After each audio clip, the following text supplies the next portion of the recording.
Aitäh, thank you. As we know, nagu me teame, siis 21. sajandit tihtipeale kirjeldatakse kui rände ajastut ning see nähtus on puudutanud kõiki riike, sealhulgas ka Eestit. Nüüd, kus meile tehti läbi viidud küsitlusest põhjalik ülevaade ja esmakordselt korraldati uusimmigrantide seas niivõrd laiaulatuslik küsitlus. Jätkame aruteluga, lähtume tulemustest, mida kuulsime ja võrdleme ka, milline rändeolukord naaberriikides ja mul on hea meel, et ma ei tee seda üksinda. Meil on äärmiselt väärikad esinejad, kes liituvad minuga siin laval. Kõigepealt paluksin Tella Johnsoni, Rootsi raadio korrespondendi Soomes, Balti riikides ja Poolas lavale. Ta on töötanud ka Lõuna-Euroopa korrespondendina ja on ka rahvusvahelisi küsimusi kommenteerinud ka BBC-s näiteks. Tere tulemast! Ja Martin Bak-Jörgenson, kes on humanitaarteaduskonna dotsent Aalborgi ülikoolis ja juhib ka kultuuridevahelist õpet ja rändekeskuse ja mitmekesisuse keskuse koordineerija.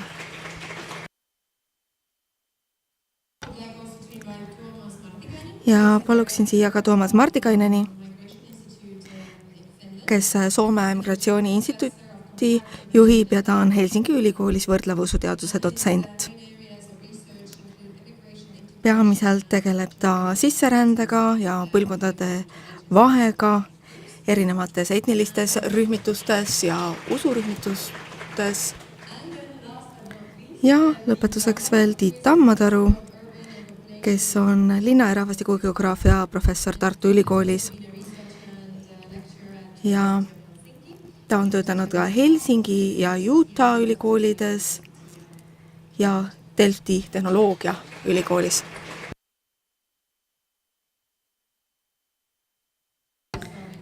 Tella, millised on teie esmased mõtted seoses kuuldud küsitluse tulemustega? Teil on võib-olla veidi laiem vaade nendele küsimustele, sest igapäevatöö raames olete mitte ainult Eesti käsitlenud, aga ka teisi Balti riike, Poolat ja Põhjamaid. Minu esmane spontaanne reaktsioon on, ja vaatamata sellele, et ma teadsin seda juba, on väga positiivne, et Eesti ja Balti riigid minu meelest ja üldse Euroopa kontekstis on, et teil on suurepärane võimalus ja te haarate sellest võimalusest ka kinni, et vältida neid vigu, mida teised riigid on teinud ja kuidas me arutame rändeküsimusi, kuidas me seda uurime ja kuidas me poliitikaid kujundame. Nii et see on väga positiivne. Minu meelest see ka annab lootust teistele, sest meie saame teilt omakorda õppida.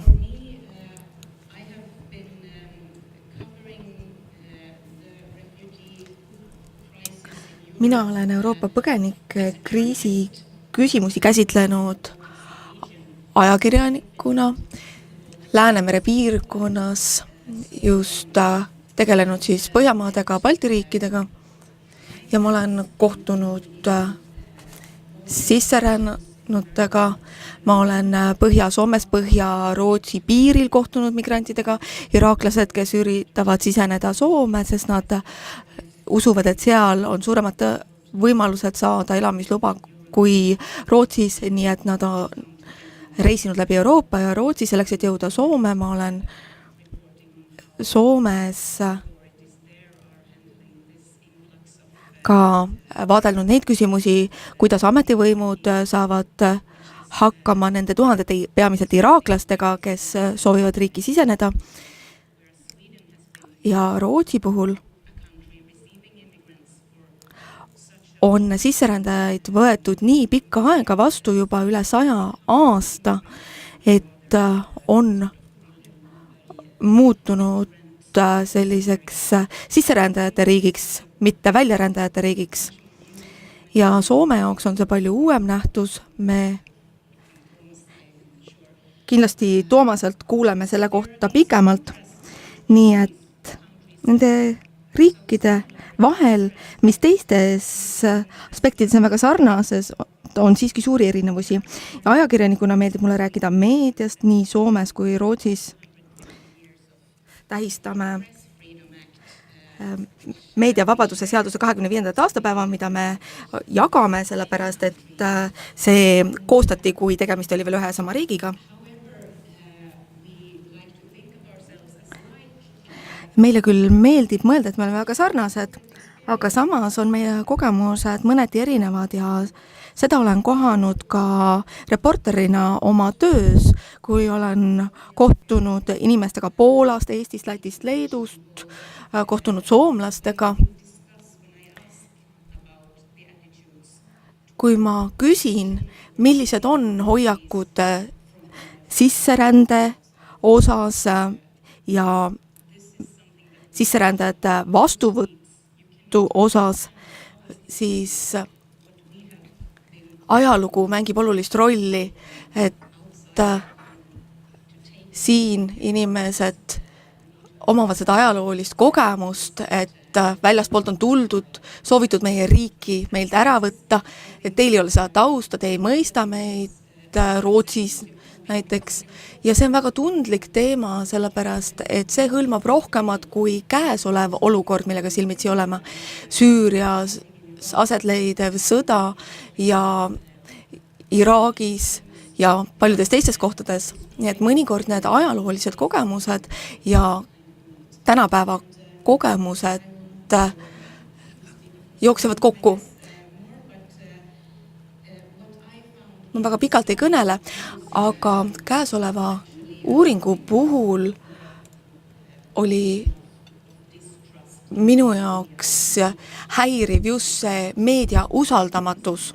Ja kuna mina esindan peavoolu meediat, ma leian, et see ei ole selline asi, mis oleks ainult Eestis nii, vaid lääne maailmas üleüldiselt, Euroopas üldiselt on rändeküsimuste ja meedia käsitluse osas usaldamatus ja me peame selles osas midagi ette võtma, sest kui kuulatakse ainult seda, mida räägivad sõbrad ja perekond ja loetakse seda, mis on sotsiaalmeedias, siis tekib selline olukord ja te kindlasti olete Balti riikides juba väga tuttavad selle olukorraga, kus tõde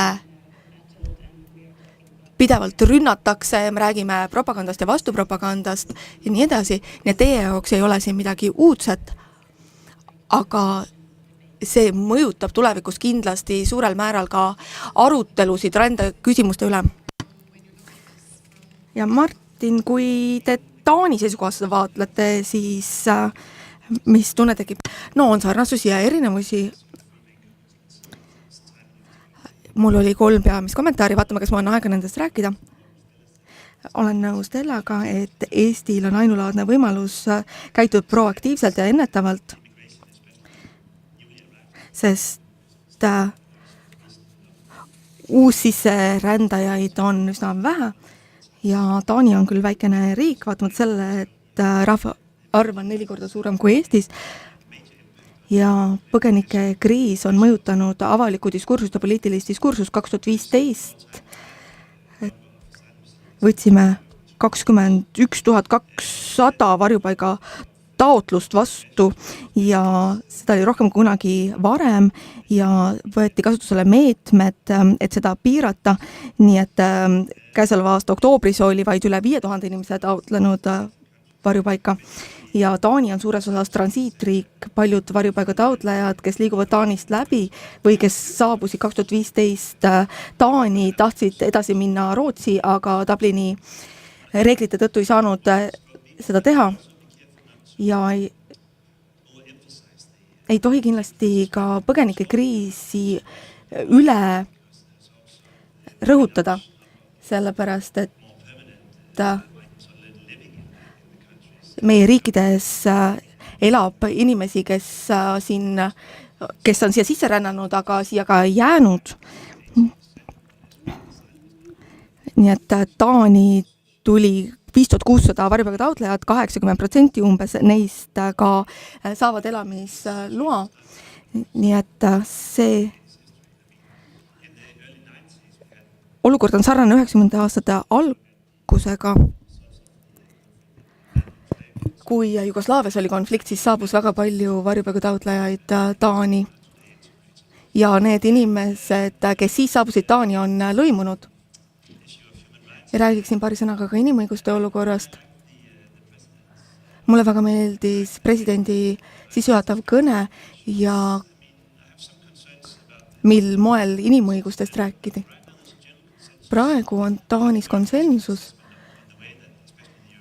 et Euroopa Inimõiguste Kohus tõlgendab inimõigusi vääral moel, seda nähakse kriitiliselt 2,5 nädalat tagasi. Uus valitsus tutvustas oma tegevuskava, mille raames räägiti ka sellest, et arutatakse, kuidas piirata Euroopa Inimõiguste Kohtu mõju Taani seadusandlusele. On isegi mõeldud ÜRO kodakondsuseta isikute deklaratsioonist taandumist. Need konventsioonid ei suuda vastata tänapäevastele väljakutsetele, mis on võib-olla tõsi, aga loomulikult tuleb olla hoolikas ja ettevaatlik. Sellepärast, et kui me milleski loobume, siis on väga raske seda režiimi taastada. Et Taani traditsiooni kohaselt austatakse seadust ja inimõigusi, väga vähe on juhtumeid, kui rikutakse inimõigusi. Ja kolmandaks räägiksin veel ühest teemast ja siinkohal on olukord teistsugune kui Eestis.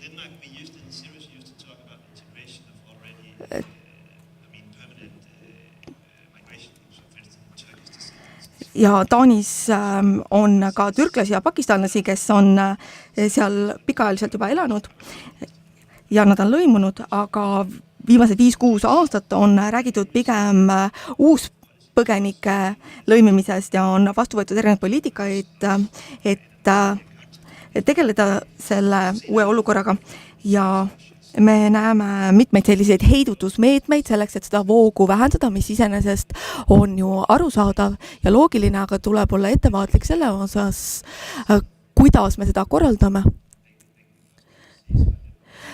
Näiteks olete kindlasti kuulnud sellest seadusest, et võib sisserännatud ja varjupaiga taotlejate vara ära võtta. See on tehtud ka mujal, see ei ole taanlaste leiutatud, aga see on oluline erinevus. Taanis käib lõimumine läbi heaoluriigi, ehk siis uustulnukad saavad ka erinevaid hüvesid nautida ja väga palju on arutatud, et kas see on õige, et võib-olla siis ei ole motivatsiooni tööd leida ja sellepärast eelnev valitsus otsustas seda hüvitist vähendada 50%. Ja seda 7-8 aasta ulatuses ja see puudutab ka pensione. Et pead olema Taanis elanud 40 aastat selleks, et saaksid pensioni, aga põgenikud saabuvad võib-olla 40-aastasena Taani ja nemad siis olid erand, aga enam seda erandit ei ole.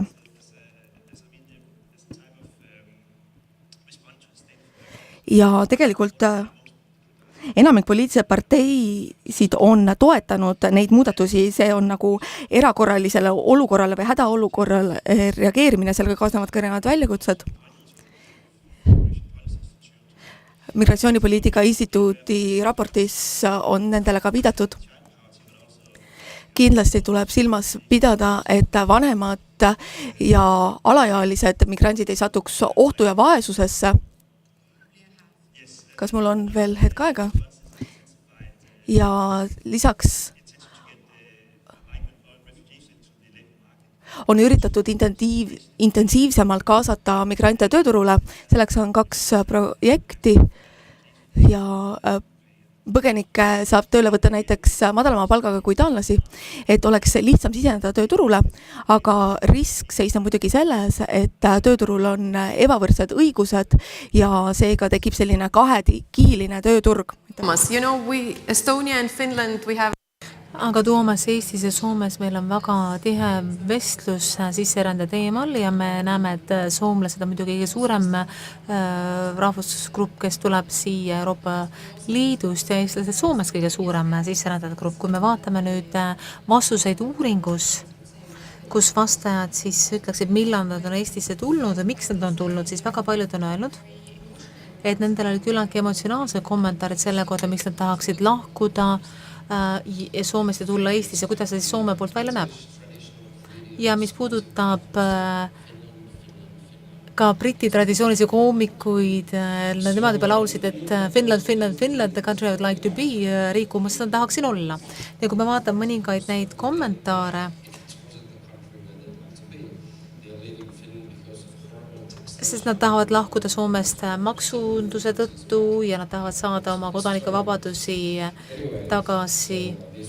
Ja siin olid võib-olla küll ka mõningaid selliseid lugusid sellest, aga veel üks asi, millele viitas minu kolleeg Tiit, et siin nemad leiavad, et nende vastu diskrimineeritakse kõige rohkem kõikide sisserändajate gruppide vahel ja ma leidsin selle mõnevõrra üllatav.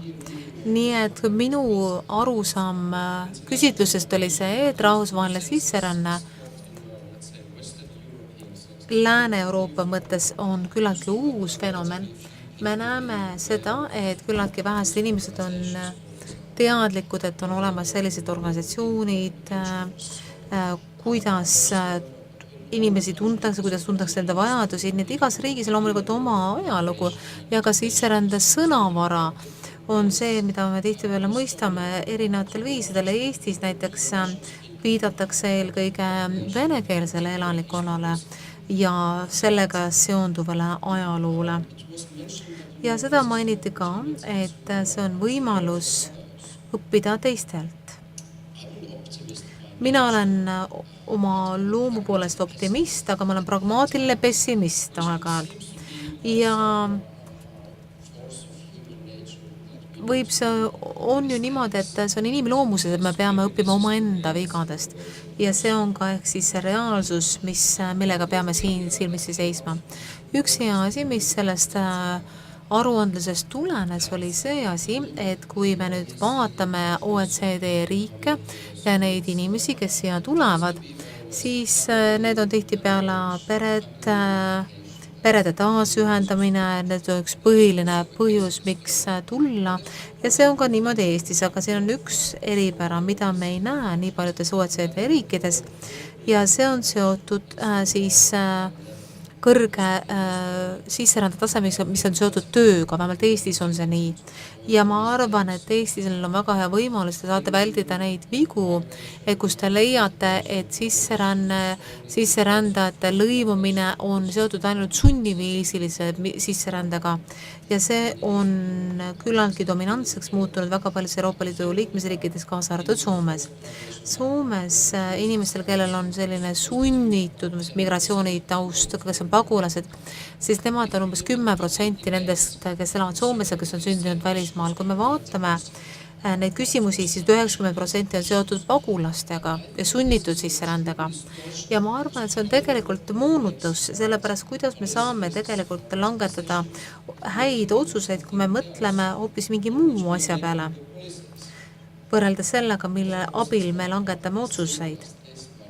Näiteks muidugi see on nüüd lihtsustatud kirjeldus, kuid ma arvan, et ametivõimude jaoks ja ka teadlaste jaoks siis väljakutseks on see, et me peaksime näitama seda, mida sisseränne endas kujutab, kes on need inimesed, kes tulevad millega me peaksime tegelema, millega see asi on seotud ning siis sinna juurde me vaatame neid erinevaid mureküsimusi, mis inimestel võivad tekkida.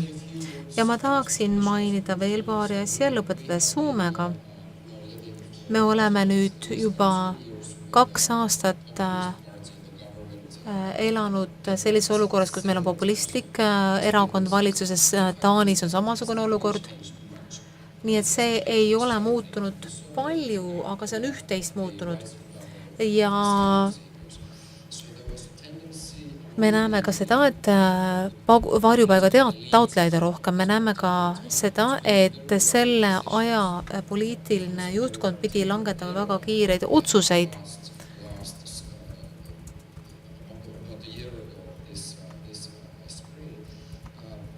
Sest oli teatud ajavahemik, teatud situatsioon, kus püüti siis kaotada ära sellised kõik need stiimulid, mis on motivatsiooni, mis on seotud kolimisega sellisesse kaugesse külma riiki. Nii et poliitikad siis muutsid paljusid seadusi rangemaks, kuid me nüüd ei tea, kas sellest tegelikult ka mingit kasu on. Ma mõistan, et meil on selline poliitiline pragmatism, kus me peame näitama, et me teeme ära midagi, aga kuidas need poliitikad tegelikult mõju avaldavad, siis seda me alles näeme. Nii et see oli siis Soome.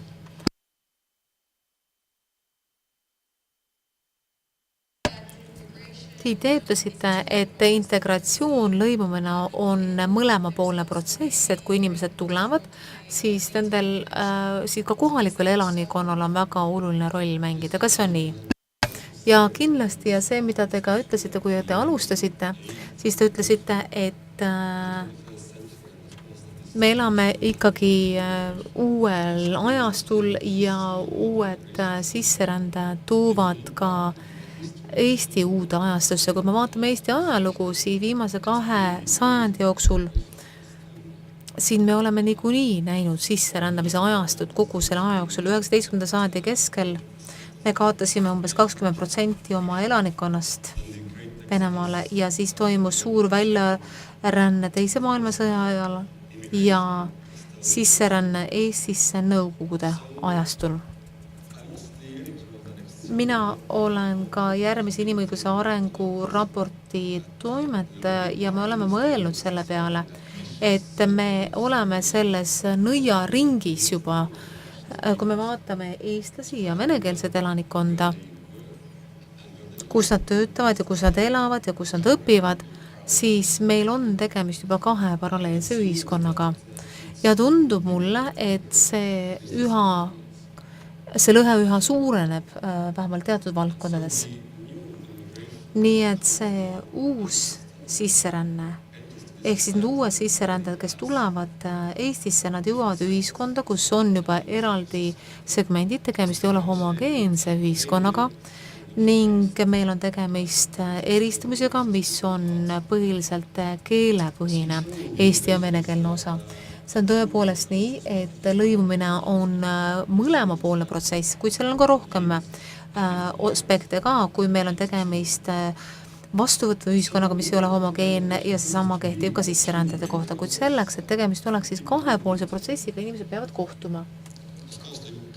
Ja loomulikult on võivad kohtuda sotsiaalmeedias või kusagil mujal virtuaalses kohas, aga need virtuaalsed võrgustikud tihtipeale kordavad füüsilisi võrgustikke ja nad on omavahel väga tihedalt seotud. Kui me oleme mõelnud selle peale, kuidas seda segregatsiooni nõiaringi ära lammutada, siis kooli teema kerkib ikka jälle esile. Ja selles mõttes oli väga huvitav kuulata ka uus sisserändajate küsimustikku, nagu me just kuulsime Turu-uuringute AS-i poolt, et me nägime jälle seda kooli küsimust, mis kerkis väga tugevalt esile. Et kõigepealt siis me saime just teada, et Eesti koolid on väga heal tasemel ka rahvusvahelisel tasandil, kui me vaatame õpitulemusi, sest Eesti koolid on PISA testis maailmas kõige kõrgemal kohal. Ja me võime esitada ka küsimuse, kas Eesti koolisüsteem on valmis ka lõimumisprotsessiks. Ja siin ma kardan, et vastus on märksa pessimistlikum. Eesti juba on institutsioonilised keelepõhised eraldatud keelesüsteem ja juba me näeme 3. eluaastast alates on 2 paralleelset haridussüsteemi. Ja kuigi need õpitulemused on head, siis koolid on olulised ka muudes aspektides. Üks asi, mida me leidsime sellest uuringust on see, et sõbrad on need, kelle käes saad väga olulist informatsiooni, mille teie otsused tuginevad ja arvamused tuginevad ja koolid on need kohad, kus sa sõpru saad. Ja siis koolisõbrad on need, kes jäävad sulle eluks ajaks, nii et see ei ole ainult õppimine, mis koolides toimub, aga siin tekivad ka sotsiaalvõrgustikud ning kui meil on tegemist 2 erineva rajaga haridustee mõttes, siis siin tekibki see eristumine, see on asi, mida me peaksime arvestama. Nii et kui me nüüd räägime sellest uuringust, me näeme 2 põhilist uus sisserändajate gruppi. Esimene on siis Euroopa Liidu liikmesriikidest tulnud sisserändajad, soomlased, ükskõik mis põhjustel, siis nagu Toomas meile kirjeldas. Ja teine grupp, mida me ei saaks unustada, eriti pidades silmas ka neid pagulastega seotud arutelusid, on see, et ka inimesed, kes on pärit endistest Nõukogude Liidu vabariikidest, on teine väga suur grupp, kes tulevad Eestisse ja nendel on põhiliseks keeleks, mida nad valdavad ikkagi vene keel ning nendel on 2 varianti lõimumiseks. Väga paljudel nendest uusmigrantidest on ka võimalus kasutada siis venekeelseid koole. Tegemist on selle pärandiks saadud koolisüsteemiga, mis mõjutab ka uussisserändajate edasist lõimumist. Nii et see idee, et me siin üha rohkem, millega me siin üha rohkem mängime, on see, et ehk oleks ka aeg lõpetada ära selline eraldi koolisüsteem, kus meil on venekeelne ja eestikeelne koolisüsteem, mitte see, et me peame ühe nendest ära kaotama, vaid me peaksime mõtlema ka selle peale, milline oleks siis üks Eesti kool, mis on suure algustähega. Suur tänu. Thank you.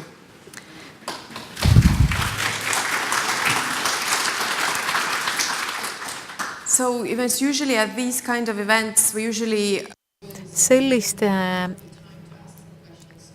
ürituste puhul meil on alati aeg otsas, et meil ei saa esitada küsimusi, meil mõtteid on arutelus ka, aga kasutaksin võimaluse, kui kellelgi nüüd on mõningad küsimused või kes tahavad reageerida nendele tulemustele või tahaksid esitada midagi,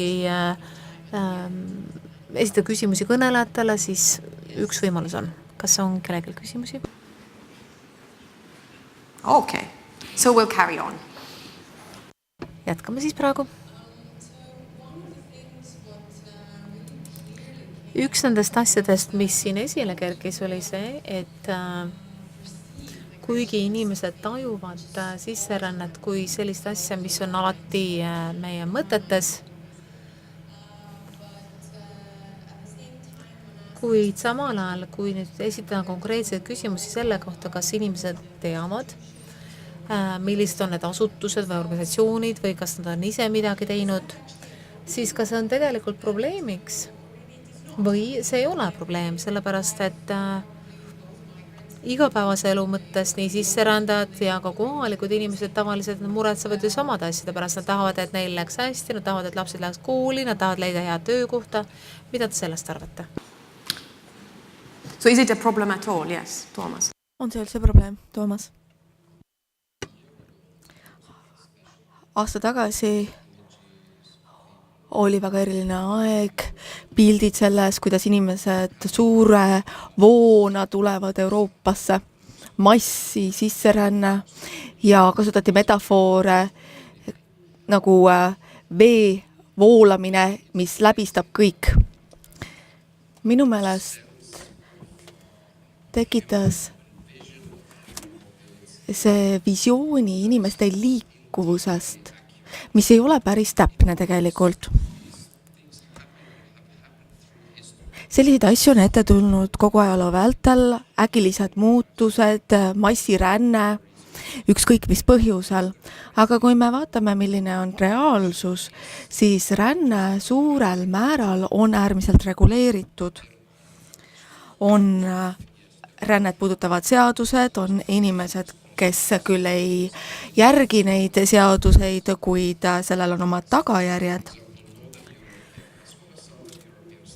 Põhja- ja ka Lõuna-Euroopa riigid on langetanud siin erinevaid otsuseid ja peamiselt on üritatud siin ehitada müüre ja ühiskonna taristu vaikselt aja jooksul hakkas tööle, ehitati laagreid, aga see pilt sellest, et need inimesed voolavad sisse, see on väga võimas. Ja mina leian, et see ei ole õige pilt. Ja minu meelest see ei vasta ka reaalsusele. Pigem ütlen seonduvalt ühe teise asja. Hetkel me koostame Helsingi linna ühe mošee jaoks aruannet. Ja kui me uurisime, et mida mošee projektide kohta Euroopas on kirjutatud, milliseid aruandeid koostatud, siis ühed aruanded keskendusid meedia kajastusele ja teiseks arhitektuurne sobivus, aga väga vähe uuringuid oli selle kohta, et mis juhtus peale seda, kui mošee oli valmis ehitatud, kuidas neid juhiti, millised olid peamised teemad, mis esile kerkisid, nii et see on minu metafoor, et me näeme teatud asju, aga teisi asju me ei märka. Vot nii. Ja Martin ja siis Tella.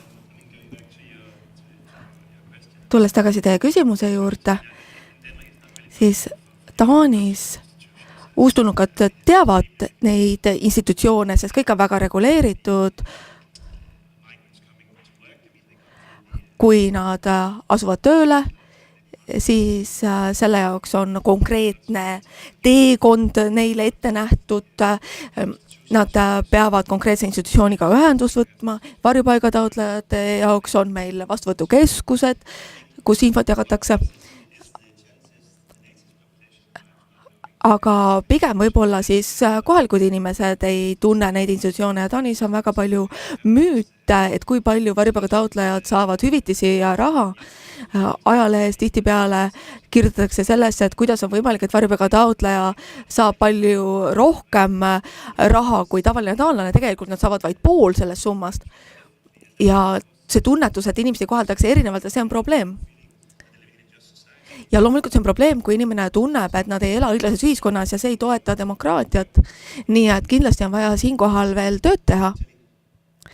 Ja tuleb Taanis just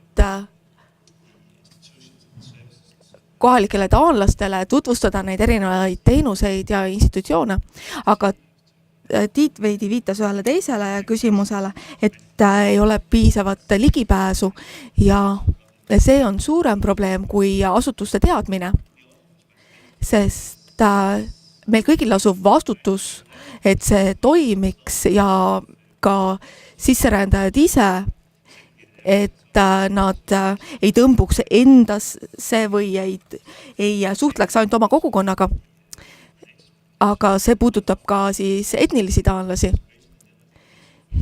Ja üks eelnev rände minister ütles, et 78% sisserännanutest ühes uuringus neil oli kokkupuuteid taanlastega ja nad soovisid tugevdada neid kontakte ja 20% taanlastest ütlesid, et neil on olnud kontakte või sooviksid kontakti uus sisserännanutega.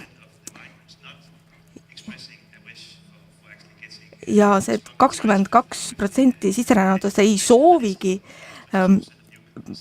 sulanduda, see on probleem. Nad ei soovi teha jõupingutusi, aga probleem on ka see, et 75% taanlased ütlevad, et nemad ei taha mingit vastutust selle lõimumise protsessi eest. Tella.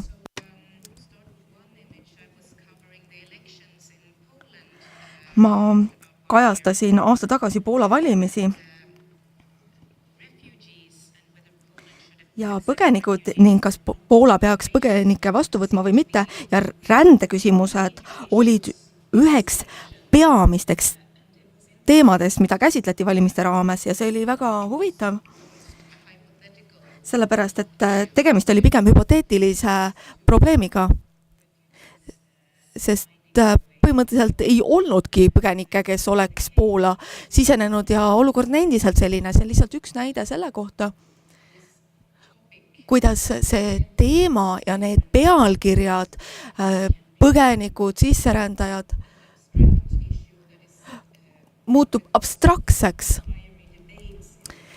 sest meedias on keevalised arutelud ja ka avalikus ruumis ja sotsiaalmeedias, vaatamata sellele, et reaalsusega see eriti seotud ei ole. Poolas oli see nii eelmisel aastal. Mis puudutab küsimust, et kas see on probleem, et inimesed ei tea neid asutusi ja organisatsioone, kelle poole pöörduda, siis Rootsis ja Soomes on meie kogemus selline, et võrreldes varasemaga on sisserändajate arvukus kasvanud, aga nad on suutnud lõimuda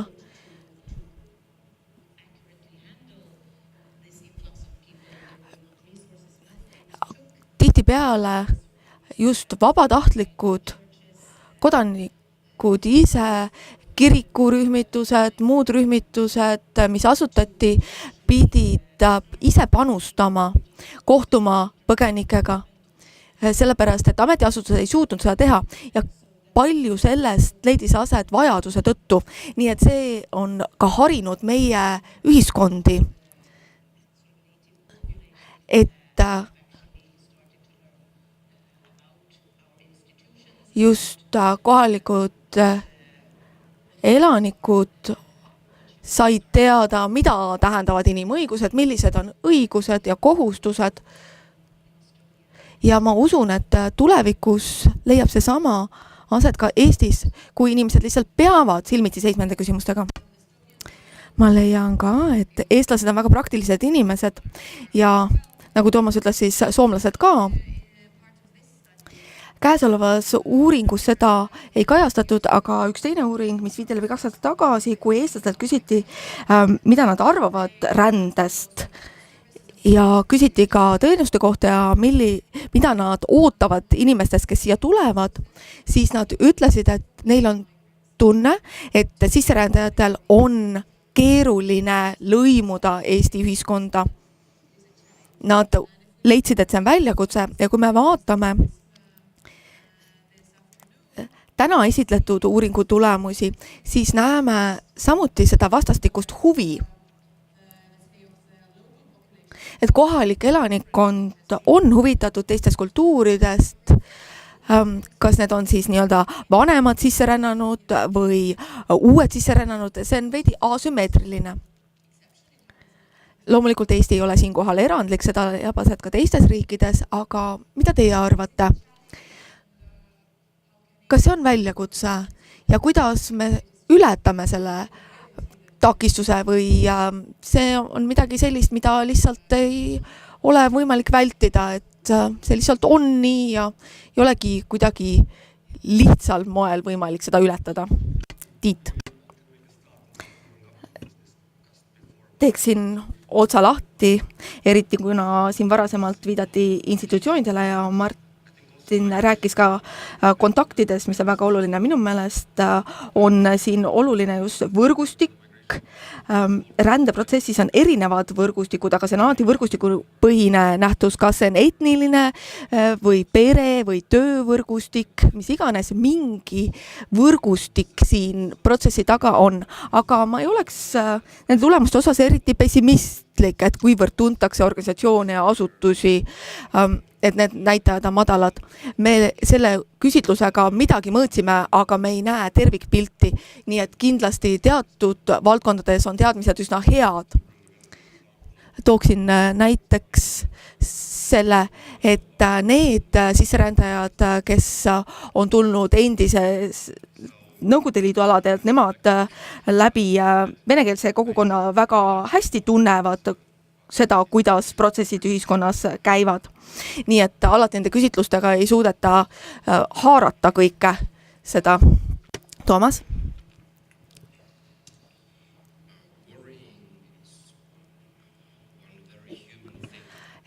Muretsemine on väga inimlik, me muretseme kõiksugu asjade pärast, akadeemikud muretsevad veelgi rohkem kui ülejäänud. Vaatamata sellele, et on palju asju, mille pärast muretseda, on sisserändajate lõimumise puhul võtmeküsimuseks aeg. Läheb aega, et õppida ära, kuidas elada võõras riigis, teises riigis. Ja see erineb vastavalt inimesele.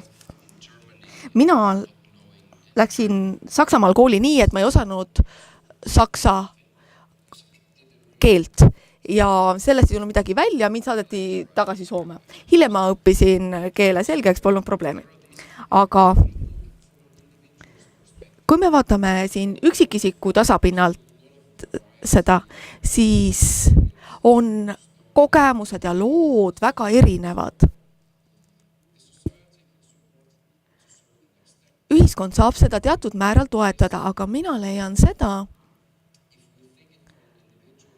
et kui me võtame neid asju indiviidi vaatenurgast, siis on väga oluline ka pereajalugu. Näiteks ka Soomes on väljarande traditsioon, ka Eestis. Soomes on see paar aastakümmet vana. Pean palju loenguid ja küsin tihtipeale publikult, et kui paljud teie eelkäijatest 100 aastat tagasi läksid Põhja-Ameerikasse või 15 aastat tagasi Rootsi ja 2/3 tavaliselt tõstavad käe. Nii et need lood aitavad inimestel mõista. Ja see kerkib ka pinnale, kui inimesed kohtuvad oma vahel. Ja siis edasi lihtsalt suheldakse nagu inimesed. Martin, soovisite midagi lisada? Ma olen nõus, et aeg on oluline. No probleem on selles, poliitikuid valitakse 4 aastaks ja poliitikameetmed peaksid olema suunatud palju kaugemale. Akadeemikutel on seda muidugi lihtne öelda. Siin on mitmeid vastuolusid, aga samas me peaksime õppima ka mineviku vigadest. Taanis näiteks, kui me vaatame tagasi, et kuidas taas 60-tel ja 70-tel need, kes sisened tööturule, neid oli umbes 10 000, eriti Türgist siis abikaasad, kes perede ühendamise projekti raames saabusid Taani, tulid tööturule. Ja need naised tihtipeale võtsid varajase pensioni ja tegelikult tööle ei läinudki ja neil ei olnud seda enese teostamise tunnet, nad ei saanud ennast kuidagi lõimida. Aga tänapäeval me näeme ka üsna kahjulikke sõnumeid, et peaks üldse piirama ligipääsu tööturule. Ja väga raske on ka oma eriala edasi töötada, kui sa näiteks Iraagis või Süürias olid meditsiiniõde, siis ei tunnustata sinu diplomit Taanis ja peaksid oma haridustööd uuesti alustama.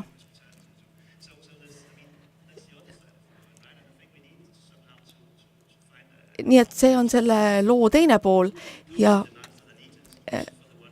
nii et me peame tegelema nende teemadega, me peame tegema lihtsamaks ligipääsu tööturule nendele, kellel on vajalikud oskused ja teadmised olemas, mitte piirama seda ligipääsu.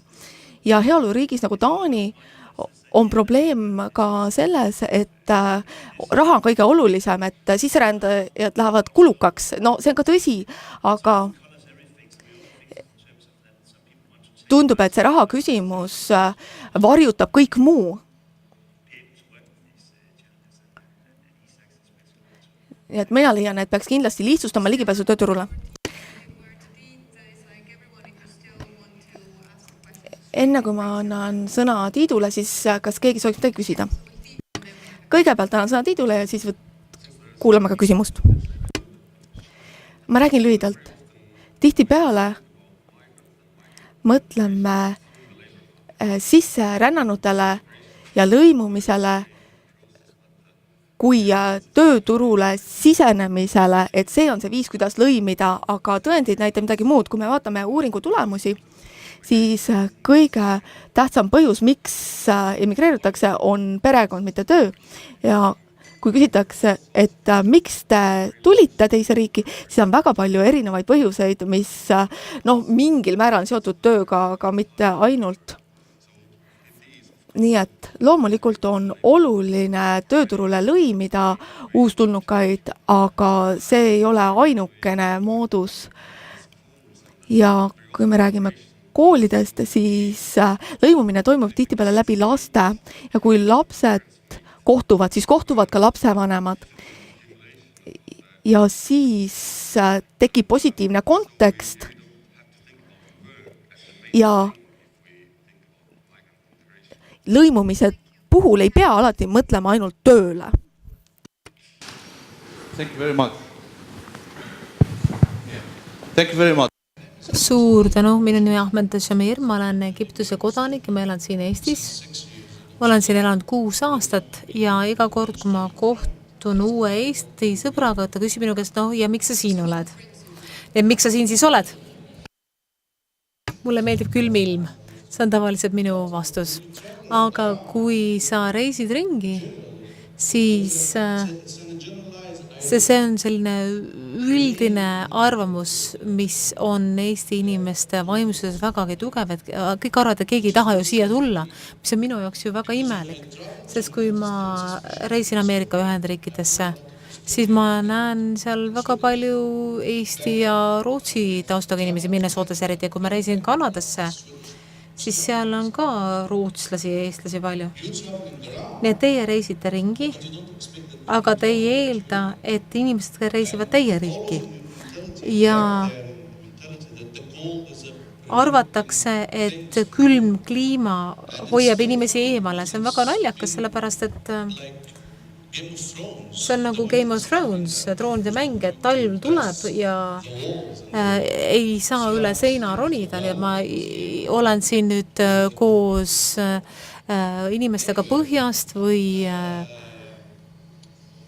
kellega tegemist on. Nii et põhimõtteliselt ma näen siin neid probleeme, et inimesed siin põhja poolt, kes on praktiliselt siin kõik,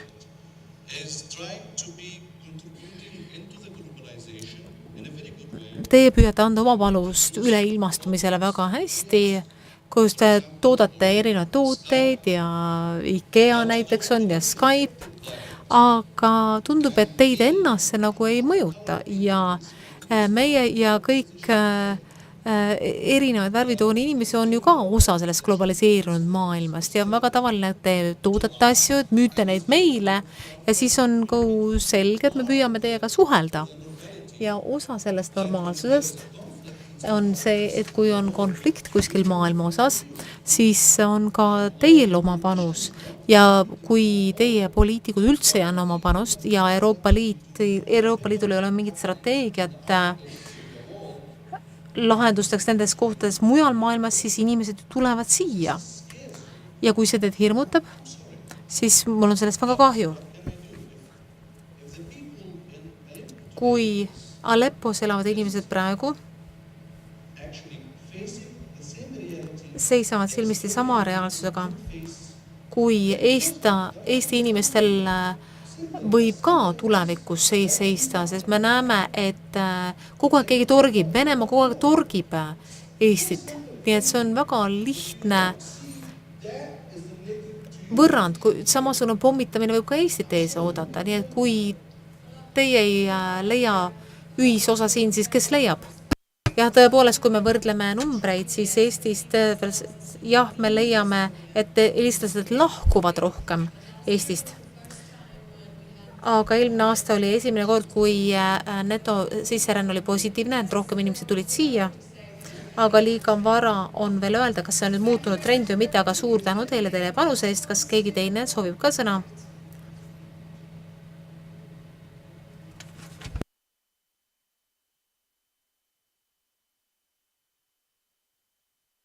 Aivar Jääsk, Eesti.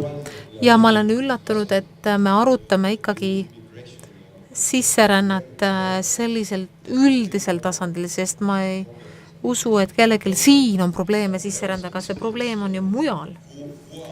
Kes on need, kes tekitavad probleeme ja kelle jaoks sisseränne on problemaatiline ja me nendest asjadest praegu ei räägi üldse. Majandusmigrandid ja meie suutlikkus,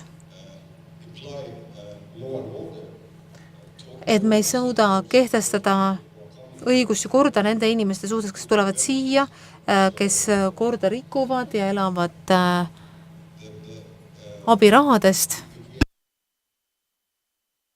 Mulle meeldis see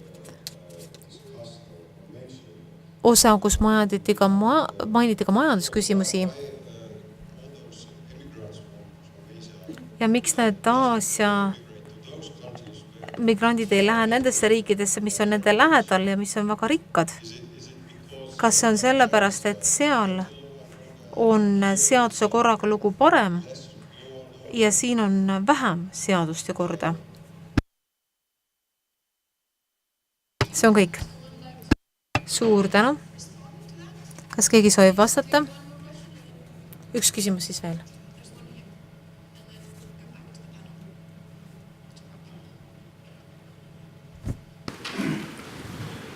Да. Спасибо. Имжон из Таджикистана. Suur tänu, ma olen Tadžikistanist.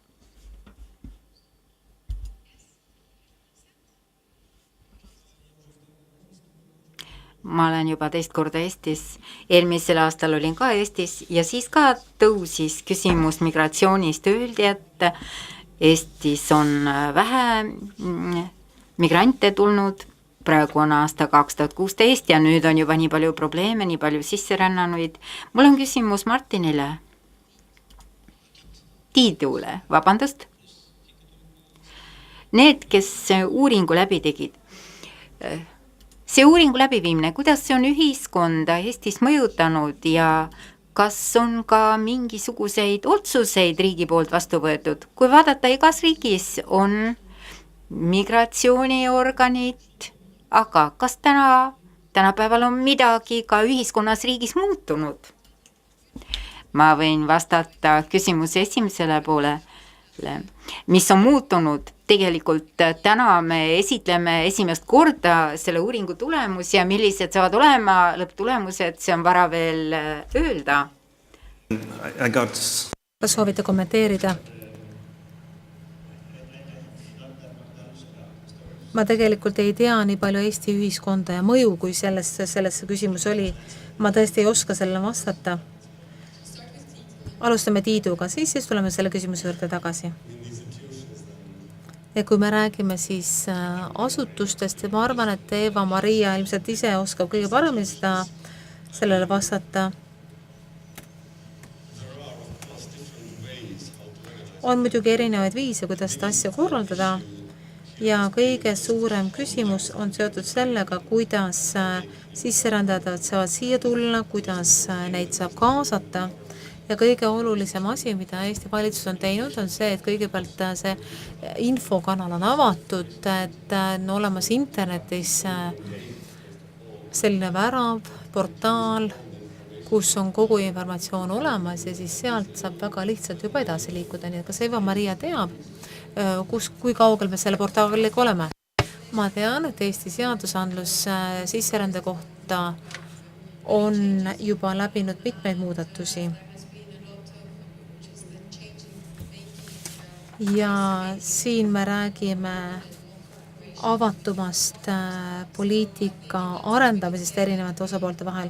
Me võime siis öelda seda, et me oleme loodusrikkad, kui me ütleme, et uuringud on nüüd valmis, aga kas uuringud on mõjutanud otsuste langetamise protsessi, siis hiljuti sisserände teemal, ma arvan, et meil on läinud päris hästi. Võib-olla mitte kõik ettepanekud, mis on tehtud, ei lähe nüüd seadusandlusesse sisse, aga väga palju on sellest ikkagi kaasatud. Aga kuna aeg hakkab otsa saama, siis püüan teha kokkuvõtet sellest, millest me oleme rääkinud. Nii et me keskendusime eelkõige uusimmigrantidele, aga enamus Euroopa avalikust on vaadanud seda olukorda just sundmigratsiooni ja pagulaste nurga alt ja see on üks asi, millest me peaksime olema teadlikud, kui me nende asjade peale mõtleme. Ja teine asi, mille me täna saaksime siit endaga kaasa võtta, on samuti asi, mida me teame kirjandust väga hästi, et tegemist on siis protsessiga, millel on 2 osapoolt ja me vajame ka kohalike inimeste panust. Ja veel üks asi on see, et inimesed siia tulevad erinevatel põhjustel ja üks küsimustest on see, et me peaksime vaatama ka seda, kuidas me saame neid inimesi kõige paremini ära kasutada, kuidas saada majanduslikku kasu ja kuidas on võimalik pakkuda kõige paremat keskkonda, et nad saaksid siia tulla. Ja meil on 3 sekundit veel aega, nii et loodetavasti oleme siis pärast selle ajagraafikus sees, nii et suur tänu.